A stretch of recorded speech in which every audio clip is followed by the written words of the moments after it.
So in this video we will try to complete this chapter finally.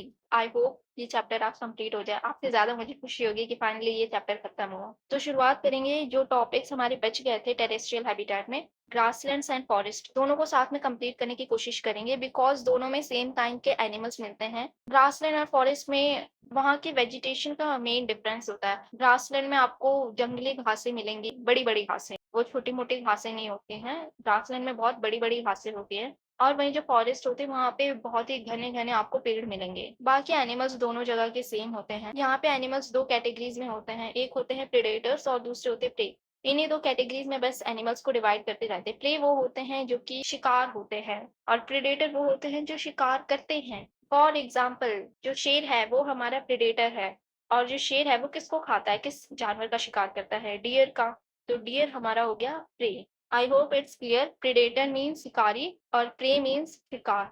तो जितने भी carnivorous animals हैं, मतलब ऐसे एनिमल जो कि दूसरे जानवरों का फ्लैश खाते हैं, वो हमारे प्रेडेटर्स होते हैं। अब हम लायन के एडेप्टेशन की बात करेंगे क्योंकि जो लायन होता है उसको शिकार करना होता है, उसको दूर तक देखना होता है, तभी तो वो शिकार कर पाएगा ना, तभी वो ढूंढ पाएगा कि अच्छा वहां पे मेरा शिकार है। तो इसलिए उनकी जो आंखें होती है, दोनों आंखें जो होती है वो फेस से एकदम फ्रंट पे होती है। इसके अलावा अपने प्रे को टाइटली पकड़ने के लिए, ऐसा नहीं कि वो अपने प्रे को पकड़ रहा है और वो फिसल के निकल गया, ऐसा नहीं होना चाहिए, तभी तो वो खा पाएगा। इसलिए उनके पास शार्प टीथ होते हैं, उनके प्रे को पकड़ने में हेल्प करते हैं या फिर उनके फ्लैश को फाड़ने में हेल्प करते हैं। और बहुत ही लंबे-लंबे नाखून होते हैं, वो नाखून स्पेशल नाखून होते हैं, हमारे जैसे नाखून नहीं होते, इसलिए उन नाखून को एक नाम दिया गया है क्लॉज़। उन नाखून को हम बोलते हैं क्लॉज़। इससे पहले हमने माउंटेन एनिमल्स में पढ़ा था कि उनमें भी क्लॉज़ पाए जाते हैं। और जो लायन होते हैं उन्हें अपने शिकार से छिप के शिकार करना पड़ेगा ना। अगर मान लो डियर को पता चल गया कि भाई मेरे पीछे तो टाइगर है या फिर लायन है, तो फिर वो भाग नहीं जाएगा, तो फिर उसे क्या करना पड़ेगा, एकदम छिप-छिप के शिकार करना पड़ेगा ताकि वो डियर को पकड़ सके। इसलिए जो लायन होता है उसका जो कलर होता है वो ब्राउन कलर होता है। इसके अलावा they have the ability to run very fast because उनको अपने प्रे को पकड़ना है और उसको थोड़ी-सी भी भनक लग गई, वो तुरंत भागना शुरू करेगा। तो इनको भी बहुत तेज़ भागना पड़ेगा तभी तो ये अपने प्रे को पकड़ पाएँगे। अब इसके बाद हम इनके प्रे डियर के एडेप्टेशन देख लेते हैं। वो भी तो कुछ एडेप्टेशन किया होगा, वो भी इन जानवरों के बीच सर्वाइव कर सके। तो पहला एडेप्टेशन है कि डियर के बहुत बड़े कान होते हैं। इनफैक्ट ऐसे जानवर जो कि शिकार बनते हैं, खरगोश हो गया, इन सब के कान बड़े होते हैं, जो इन्हें हेल्प करते हैं अपने प्रेडेटर की आवाज़ को सुनने में। अगर वो थोड़ा भी आवाज़ करते हैं, तो इनको खबर पड़ जाती है और ये लोग सतर्क हो जाते हैं कि भाई अब खतरा है। इसके अलावा जो डियर की आँखें होती हैं, वो साइड में होती हैं, ताकि उसको वाइड रेंज ऑफ विज़न मिल सके।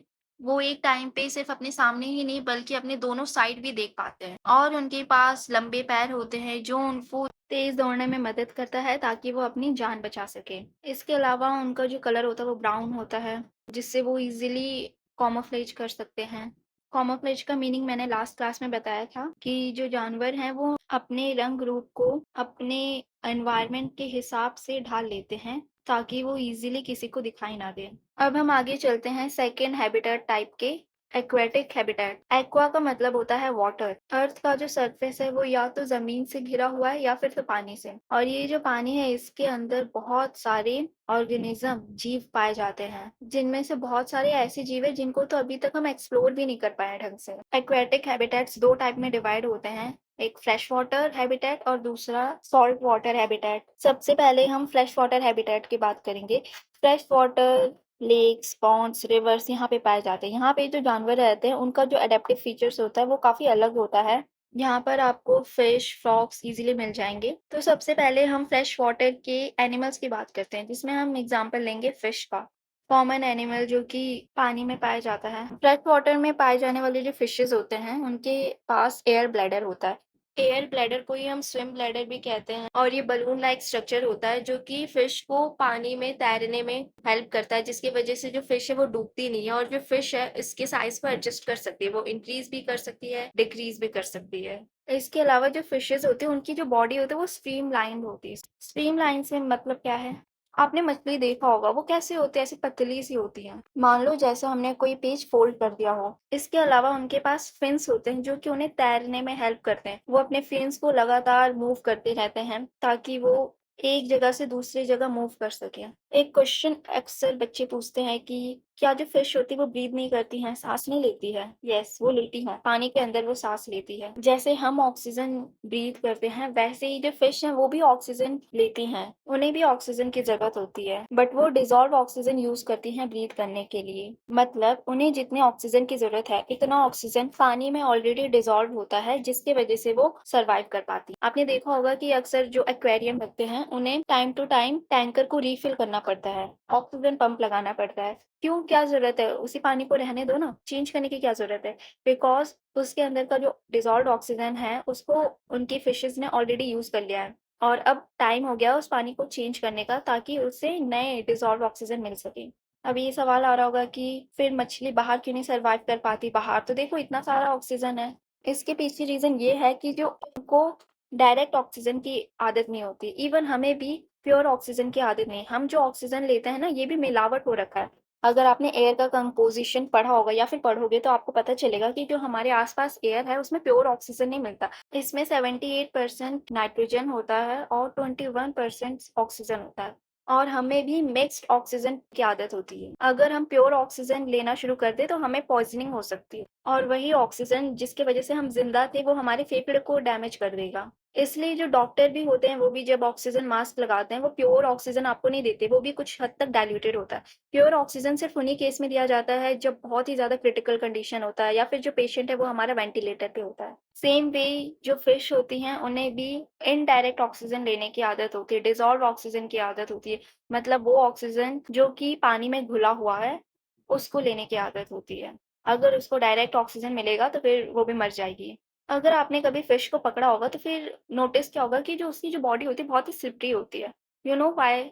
बिकॉज उसकी बॉडी पे म्यूकस की कवरिंग होती है, जो कि उसको वाटर प्रूफ बनाता है। और इसके अलावा फिश की बॉडी पे स्केल्स प्रेजेंट होते हैं, जो कि उन्हें फिजिकल इंजरीज और पैरासाइट से बचा के रखते हैं। पैरासाइट्स ऐसे जानवर होते हैं जो कि दूसरे जानवर के शरीर पे पाए जाते हैं, ताकि वो सरवाइव कर सके। फॉर एग्जाम्पल, जू, लीस बालों में पड़ जाते हैं। अब हम फ्रेश वाटर की फ्लोरा की बात करेंगे, मीन्स एक्वेटिक प्लांट्स की बात करेंगे। इसके एग्जाम्पल हैं water lily, lotus, water hyacinth. जो एक्वेटिक प्लांट्स है, वो दो टाइप्स के होते हैं। एक ऐसे प्लांट्स होते हैं जो कि फिक्स्ड होते हैं, मीन्स वो अपनी एक फिक्स पोजीशन पे ही फ्लोट करते हैं, उसी पे तैरते हैं। और दूसरे टाइप में वो आते हैं जो कि फ्री होते हैं, कहीं पे फिक्स नहीं होते, और हर जगह एक जगह से दूसरी जगह ट्रैवल करते रहते हैं, फ्लोट करते रहते हैं। फिक्स फ्लोटिंग के एग्जांपल है वाटर लिलीज, लोटस। और वहीं फ्री फ्लोटिंग मतलब ऐसे प्लांट्स जो कि फ्लोट करते रहते हैं, उनके एग्जांपल है वाटर हाइसिंथ। अब इनके फीचर्स को देख लेते हैं। जो फ्री फ्लोटिंग प्लांट्स होते हैं, उनके जो रूट्स होते हैं, वो ज्यादा मिट्टी में धंसे नहीं होते हैं, जिसके वजह से वो ऐसे डैंगल करते हैं, तैरते रहते हैं। और जो ये फ्लावर होता है, वो भी हवा और पानी के बहाव से इधर उधर ड्रिफ्ट कर जाता है, मूव कर जाता है। वहीं जो फिक्स्ड फ्लोटिंग प्लांट्स होते हैं, उनके जो रूट्स होते हैं, वो तालाब की नीचे वाली मिट्टी में फर्मली एंकर्ड, फिक्स्ड होते हैं। मतलब उस मिट्टी को पकड़ के रखते हैं, उसके अंदर धंस जाते हैं, ताकि जो प्लांट है वो मूव ना करे और एक जगह फिक्स्ड हो जाता है। इसके अलावा जो फ्री फ्लोटिंग प्लांट्स होते हैं, उनके जो स्टेम होते हैं, वो छोटे होते हैं और स्पॉन्जी होते हैं, जिसकी वजह से उन्हें पानी के बहाव में मूव करने में ईज़ी होता है, और वो तैर सकते हैं। वहीं जो फिक्स्ड फ्लोटिंग प्लांट्स होते हैं, उनके जो स्टेम होते हैं, वो बहुत ही लंबे होते हैं, फ्लेक्सिबल होते हैं, और ये नीचे से लेके ऊपर पानी तक आते हैं। मतलब इतनी हाइट होती है इनकी। और जो इन प्लांट्स के लीव्स होते हैं, या फिर तो वो पानी के ऊपर तैर रहे होते हैं, फ्लोट करते हैं, या फिर कुछ लीव्स जो होते हैं, वो पानी के नीचे सबमर्ज हो जाते हैं, डूब जाते हैं। और ऐसे प्लांट्स जो कि पानी के अंदर रहते हैं, उनको हम सबमर्ज प्लांट कहते हैं। इसके एग्जांपल हो गए हाइड्रिला और वेलिस्नेरिया। इनके जो लीव्स होते हैं, वो बहुत ही पतले, रिबन लाइक होते हैं, और पानी के बहाव से इजीली फ्लो करते हैं, ताकि वो डैमेज ना हो। अदरवाइज़ अगर वो फ्लेक्सिबल नहीं होंगे, एकदम रिजिड रहेंगे, तो फिर जो पानी का बहाव है, वो उसको इतना डैमेज कर देगा कि वो मर जाएगा प्लांट। अब नेक्स्ट हम चलते हैं फ्रॉग के ऊपर। अक्सर तालाब के किनारे, फ्रेश वाटर के आसपास हमें फ्रॉग्स भी देखने को मिलते हैं। जो फ्रॉग है, वो ऐसा जीव है जो कि ज़मीन पे भी पाया जाता है और पानी के अंदर भी। दोनों जगह वो सर्वाइव कर सकता है। इस ऐसे जीव को हम लोग बोलते हैं एम्फीबियंस। एम्फीबियंस मीन्स जो कि ज़मीन और पानी दोनों जगह सर्वाइव कर सकते हैं। अब फ्रॉग के फीचर्स देख लो। जो फ्रॉग है, उनके जो पैर होते हैं, वो वेब्ड फीट होते हैं। जिसकी वजह से वो पानी में ईज़िली तैर सकते हैं। उनके पास फिन्स तो होते नहीं हैं, जिससे वो तैर सकें, इसलिए उनके पास स्पेशल फ़ीट होते हैं, जो उन्हें स्विम करने में हेल्प करते हैं। आपने देखा होगा जो स्कूबा डाइविंग करते हैं, तो उनको स्पेशल ड्रेस दी जाती है। वो लोग अपने पैर में स्पेशल फ्लिपर्स पहनते हैं, जो कि कुछ हद तक फ्रॉग के फ़ीट की तरह ही दिखता है। इसके अलावा जो फ्रॉग है, वो ज़मीन पे जब रहता है तो फिर वो अपने लंग्स का यूज़ करता है ब्रीथ करने के लिए, लेकिन जब वो पानी में चलता है तो फिर लंग्स तो काम नहीं कर पाएँगे। तब उसकी स्किन उसे हेल्प करती है साँस लेने में। उनके पास मॉइस्ट स्किन होती है, जो कि पानी में से डिज़ॉल्व ऑक्सीजन को अब्ज़ॉर्ब कर लेती है और फिर फ्रॉग ब्रीथ कर पाता है पानी में। इसके अलावा जो उनके हिंड लेग्स होते हैं, हिंड लेग्स मीन्स जो नीचे के जो पैर होते हैं, जिसको वो यूज़ करते हैं जंप करने में, और वो स्ट्रॉन्ग होने भी चाहिए, तभी वो अपने प्रे को ईज़िली कैच कर पाएँगे। अब हम चैप्टर के लास्ट टॉपिक पे जाएँगे, जो है salt water habitat. Salt water ocean और सी में पाए जाते हैं। यहाँ पर एक्वेटिक मैमल्स लाइक व्हेल्स और डॉल्फिन पाए जाते हैं। अब ये क्वेश्चन आ रहा होगा कि व्हेल्स एंड डॉल्फिन्स को हम फिश क्यों नहीं कहते हैं? व्हेल्स एंड डॉल्फिन्स मैमल्स होते हैं। मैमल्स वो होते हैं जो जिनके पास मेमोरी ग्लैंड होता है। मेल स्पीशी में जो मेमोरी ग्लैंड होता है वो फंक्शनल नहीं होता है, फीमेल में ये फंक्शनल होता है। मेमोरी ग्लैंड का मेन काम है कि जो इनके यंग्स वन होते हैं उनको ये दूध, मिल्क प्रोवाइड कर सकें। इसका मतलब जो व्हेल्स एंड डॉल्फिन्स है वो अपने यंग वन्स को मिल्क देती हैं, जब तक वो बच्चे रहते हैं। You can see in the video. अब ये वीडियो देख के दिमाग में आ रहा होगा कि अगर व्हेल दूध देती है तो फिर उसका जो काफ होता है, बच्चा होता है, वो कैसे फिर वो दूध पीता है, क्योंकि दूध तो फिर पानी में घुल जाता होगा ना। बट एक्चुअली नेचर ने ऐसा डिजाइन कर रखा ना कि जो उसका दूध होता है वो इतना ज्यादा थिक होता है कि वो पानी में डिसॉल्व नहीं हो पाता। एंड कैन यू बिलीव वो कितना थिक होता है? आप जो टूथपेस्ट यूज करते हो ना, इतना थिक होता है व्हेल का दूध। इसके अलावा एक इंटरेस्टिंग फैक्ट बताऊं, व्हेल एक दिन में 200 लीटर तक दूध दे देती है। 200 लीटर दूध कितना होता है? इमेजिन, अगर आपने बाथ टब देखा होगा, उसमें जितना पानी आता है उतना दूध जो व्हेल है वो एक दिन में दे देती है। एंड वो ऐसा कर भी सकती है because whale is the largest mammal on the earth, even bigger than elephant, giraffe और any land animal you no.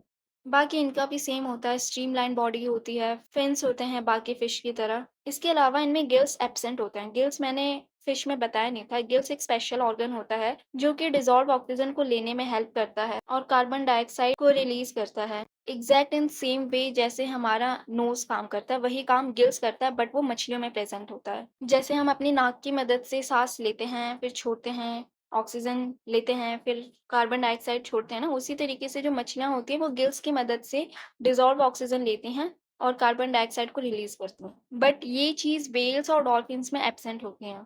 तो फिर वो लोग सांस कैसे लेते हैं? ताकि वो सांस ले सके, इसलिए उनके पास एक स्पेशल ऑर्गन होता है जिसे हम बोलते हैं ब्लो होल्स। आपने मूवीज और कार्टून्स वगैरह में देखा होगा, जो व्हेल्स होती हैं वो पानी के ऊपर आती हैं, छलांग मारेंगी और उनके सर में से कुछ फव्वारा सा निकलता है, फिर वो वापस पानी के अंदर चली जाती हैं। सेम काम डॉल्फिन भी करती है, कुछ समय बाद पानी के बाहर आएगी, फिर वो ऑक्सीजन लेगी और फिर वापस पानी में चली जाती हैं। तो उनके सर में एक ब्लो होल बना रहता है, जिसकी मदद से वो जब पानी के बाहर आती हैं, तो फिर ऑक्सीजन को अंदर ले लेती हैं और फिर जब पानी के अंदर चली जाती है, तो फिर उसी ऑक्सीजन की मदद से काफ़ी लंबे समय तक बिना साँस लिए सर्वाइव कर पाती है। सभी जानवरों का रेंज अलग होता है। जैसे डॉल्फिन को हर 8 से 15 मिनट बाद बाहर आना पड़ता है ऑक्सीजन लेने के लिए। वहीं जो व्हेल है वो 3 घंटे तक फिर भी रुक जाती है पानी में बिना ऑक्सीजन के। पता है सबसे ज़्यादा लंबे समय तक बिना साँस लिए जो जानवर रह सकता है वो है सी टर्टल, अप्रॉक्स 7 आवर। सो इससे पता चलता है हर जानवर, चाहे वो पानी के अंदर रह रहा हो या फिर ज़मीन पे रह रहा हो, हर जानवर को सांस लेना पड़ता है ताकि वो सरवाइव कर सके, और लेना भी चाहिए। आखिर में जितना हक हमारा इस प्लानेट पे है उतना ही हक उनका भी इस प्लानेट पे है रहने का। So we should not think कि ये जो प्लानेट पे जितने भी रिसोर्सेज है वो सिर्फ ह्यूमन तक ही लिमिटेड है या फिर ह्यूमन के लिए ही है। एक्चुअल में जितना ह्यूमंस नहीं प्रोटेक्ट करते हैं इन रिसोर्सेज को, उससे ज़्यादा ये जो जानवर होते हैं, बेजुबान जानवर होते हैं, वो इन्हें प्रोटेक्ट करते हैं। इनफैक्ट इन ह्यूमन एक्टिविटीज़ की वजह से कितने फॉरेस्ट दिन ब दिन कटते हैं, जिसकी वजह से एक टाइम ऐसा आ गया था कि बंगाल टाइगर, चीता, ग्रेट इंडियन बस्टर, इनकी पॉपुलेशन इतनी ज़्यादा कम हो गई थी, जिसकी वजह से गवर्नमेंट ऑफ इंडिया को एक इनिशिएटिव लॉन्च करना पड़ा, प्रोजेक्ट टाइगर, इन 1973। एंड चीता री इंट्रोडक्शन प्रोजेक्ट अभी रिसेंटली 2022 में, आपने ये न्यूज़ में सुना होगा कि मध्य प्रदेश के कूनो नेशनल पार्क में नामीबिया और साउथ अफ्रीका से कुछ चीते लाए गए थे ताकि उनकी पॉपुलेशन को वापस से इंडिया में बढ़ाया जा सके, क्योंकि 1952 में हमारे देश से जितने भी चीता थे वो सब खत्म हो चुके थे, एक्सटिंक्ट हो चुके थे। And you know very well, किसी भी स्पीशी का ऐसे खत्म हो जाना इन्वायरमेंट पे कुछ ना कुछ तो असर करता ही है। तो फिर ये ज़रूरी हो गया था कि हम चीता को वापस से इंडिया में लाएं। इसके अलावा हमने एक बर्ड की बात की थी, ग्रेट इंडियन बस्टर्ड। आपको पता है ये जो बर्ड है वो हमारी नेशनल बर्ड बनते बनते रह गई थी और इसकी जगह हमने पीकॉक को एज नेशनल बर्ड चुना था। एंड इसके पीछे का रीजन वॉज रियली एब्सर्ड। इसको नेशनल बर्ड ना बनाने का रीजन ये था कि ये जो बर्ड है, इसका जो नाम है ग्रेट इंडियन बस्टर्ड, इसमें जो बस्टर्ड वर्ड है वो एक किसी गाली की तरह साउंड करता है। But in actual they were wrong because it doesn't sound so. But they fear कि बाकी लोग कहीं गलती से इसको गलत प्रोनाउंस कर दिए तो। And you know this thing is very wrong कि हम कितना ज़्यादा एक्सटर्नल वैलिडेशन के पीछे भागते हैं, और ये इंडियंस के कॉलोनाइज्ड माइंडसेट को दर्शाता है। And we must need to come out of this. आपको पता है ये ग्रेट इंडियन बस्टर्ड सिर्फ और सिर्फ इंडिया में ही पाए जाते हैं, और इंडिया में भी एक टाइम ऐसा आ गया था कि इनकी पॉपुलेशन डिक्लाइनिंग रेट पे चली गई थी, क्रिटिकली एंडेंजर्ड घोषित कर दिया गया था इनको। ऑल्दो इनके लिए कुछ प्रोटेक्टेड एरियाज को असाइन कर दिया गया है ताकि इन्हें एक्सटिंक्ट होने से रोका जा सके। सो या this chapter ends here by reminding us that this is our responsibility to protect our mother nature. और ये करने के लिए हमें बहुत बड़ी स्टेप लेने की जरूरत नहीं है, ये सब छोटे छोटे स्टेप से ही हो सकता है। लाइक गर्मी के सीजन में हम बर्ड्स के लिए पानी रख सकते हैं, ठंड के समय में हम आसपास के कुत्ते बिल्लियों के लिए एक गर्म शेड प्रोवाइड कर सकते हैं। कितना ही टाइम लगेगा, एक कार्डबोर्ड ले लो, उसमें बोरा बोरा डाल दो, ये सब वेस्ट प्रोडक्ट होते हैं। And how beautiful is that कि कोई वेस्ट प्रोडक्ट किसी की लाइफ को इजी बना सकती है। सो यार that's all from my side and the chapter ends here.